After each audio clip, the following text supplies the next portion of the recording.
Is it important to know how to do something? Absolutely it is.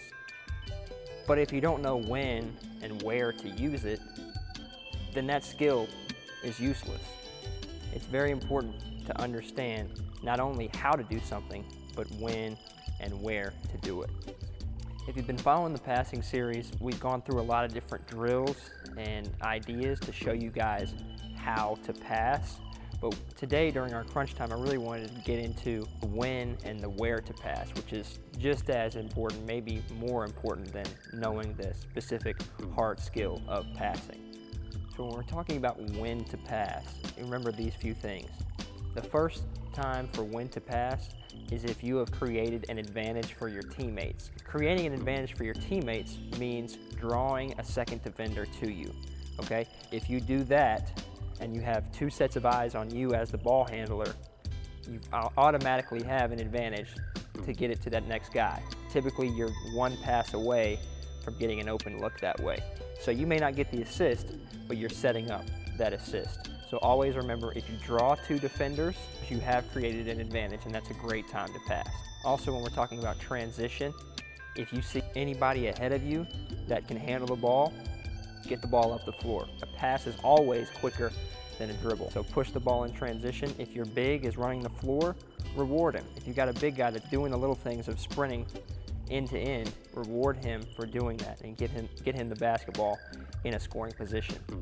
So when we're talking about passing when we draw two defenders and passing in transition, the really most important thing and the easiest thing to create those opportunities for you is every time you catch the ball, get your eyes to the rim.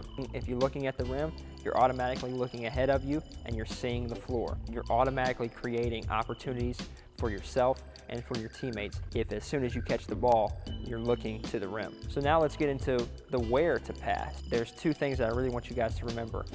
The first one deals with entry passes. If you're trying to get the ball into the low post and reward that big man like we were talking about, you don't want to make entry passes above the free throw line. That's a bad angle for you, and that's going to create some turnovers. You may get it through once every now and then, but in the long term, that's not a good opportunity for you to get the ball in. So make sure you're making your entry passes below the free throw line extended.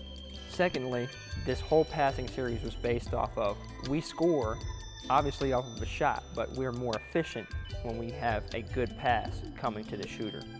So as a passer, you want to understand where your shooters or scorers' shooting pockets are, all right? You can learn those things over the course of time, talking to your teammates, figuring out, where do you like the ball? Where do you want to catch the ball? So study that, figure out those things, and then take advantage of them come practice time and game time.